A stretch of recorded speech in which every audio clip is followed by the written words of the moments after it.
To eastern and southern Kentucky, this is WYMT Mountain News First at 4. Good afternoon, I'm Steve Hensley. First at 4, we have some breaking news out of Breathitt County. We have just learned the name of a man found dead yesterday morning in the North Fork of the Kentucky River. Kentucky State Police have identified the body as Kenneth Nice. Now, you might remember Nice went missing back in February. We have done stories on him. His coat was found just 10 feet above the middle fork of the Kentucky River along the Breathitt-Perry County line. Now, we hope to have much more on this story coming up later tonight. A community in shock. 6-year-old Keegan Music died after an ATV crash yesterday afternoon in Pike County. Police say 2 kids were riding the ATV when they made a U-turn and both fell off. WYMT's Marianne Fletcher has more. Kentucky State Police Trooper William Petrie tells me around 1 p.m. Sunday, they received a call stating a little boy had suffered a terrible ATV crash. Apparently 2 of his wheels fell off the roadway and flipped him over in the ditch, ejecting both the passengers. Keegan Music was riding on the ATV when it happened here on Porter Lane in the hurricane community of Pike County. He was transported to the hospital, but was pronounced deceased there a short time later. Neighbors say this close-knit community is still in shock. My first thoughts, what? Oh my God. Marlo Landry lives beside of Keegan's home. I love Keegan to death. I did. I loved him like he was my own kid. She says Keegan had a giving soul and always wanted to help. He didn't want to stay in the house. He wanted to be outside all the time. Landry says this heartbreaking scene should serve as a harsh reminder. I'm against kids being on four-wheelers. I think they should be adults before they get to ride a four-wheeler.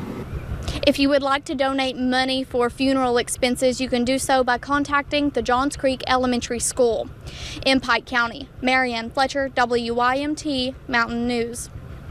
The driver of the ATV was not injured in the crash. Later at 6, you'll hear from more neighbors who say they still cannot believe this happened. A student accused in the latest deadly attack on Jewish Americans allegedly was inspired by other attacks on Jews and Muslims. The gunman killed 1 person and wounded 3 others inside a Southern California synagogue Saturday night. The Chabad of Poway congregation was marking the final day of Passover when police say 19-year-old John Ernest burst into the synagogue and opened fire with a rifle. About 100 people were inside at the time. Ernest allegedly fired several rounds before the gun jammed. Oscar Stewart saw Ernest open fire from the back of the room and ran toward him, shouting. That's when Ernest turned around and ran himself. They say I saved lives. I don't know if I saved any lives. I just did what I did. The FBI is joining the investigation. Police searched the home Ernest shares with his parents. They are also reviewing an anti-Semitic manifesto that appears to be written by the teen, in which he said he was inspired by last month's mass shooting at a New Zealand mosque.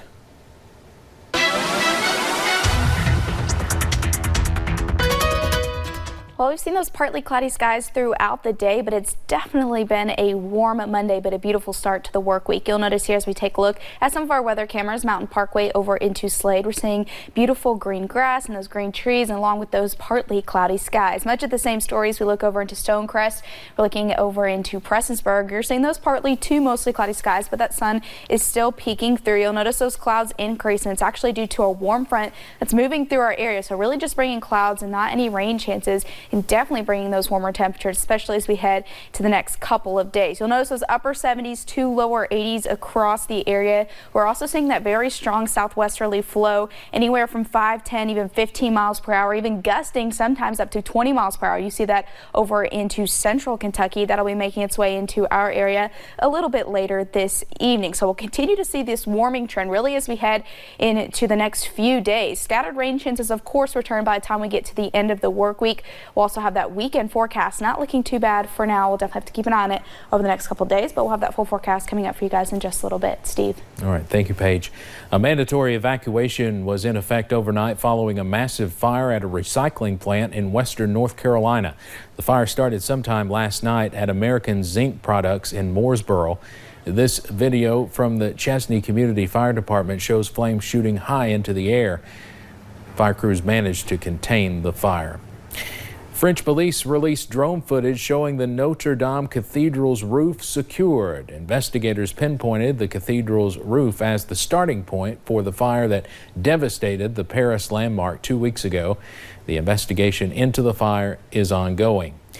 The White House is pushing back against threats from congressional Democrats to subpoena Attorney General William Barr if he does not testify before the House Judiciary Committee later this week.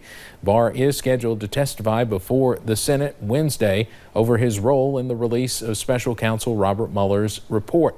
But his appearance before the House on Thursday remains up in the air. The best person we can hear from is Attorney General Barr to find out why, one, his summary or Cliff Notes version was so different from the facts, and two, why won't he just release the unredacted report? House Judiciary Chairman Jerry Nadler already subpoenaed former White House counsel Don McGahn to testify. The White House says it sees no reason why McGahn should testify and could try to block it. The Supreme Court declined to overturn the appointment of a special prosecutor in the case involving a controversial Arizona sheriff. Former Sheriff Joe Arpaio was convicted of contempt of court in 2017 for continuing to make immigration arrests after being court-ordered to stop. President Trump later pardoned Arpaio, which cleared him of any possible sentencing. Arpaio tried to get the guilty verdict off his record, but when a district court denied the request, Arpaio appealed. Unsettling news for fans waiting for Woodstock 50. Depending on which report you read, the concert may or may not happen. Woodstock 50 is supposed to take place in August, around the same time the historic music festival took place back in 1969. But according to USA Today, a spokesperson for Woodstock 50's financial partner says the festival has been canceled. But organizers for the fest say that's false and the concert is still on. Billboard magazine is also reporting the concert is a no-go. Back here in Eastern Kentucky, a new position in Perry County focuses on bringing downtown Hazard to life. The downtown coordinator for Hazard and Perry County is a joint position between the city and the county. The woman filling that position, Bailey Richards, says her goal is to see the area grow in business and beauty in the coming years.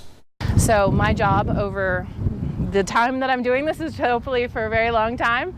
Is going to be to get these buildings filled, get downtown cleaned up, and to really try to bring back the small business economy of a downtown sector.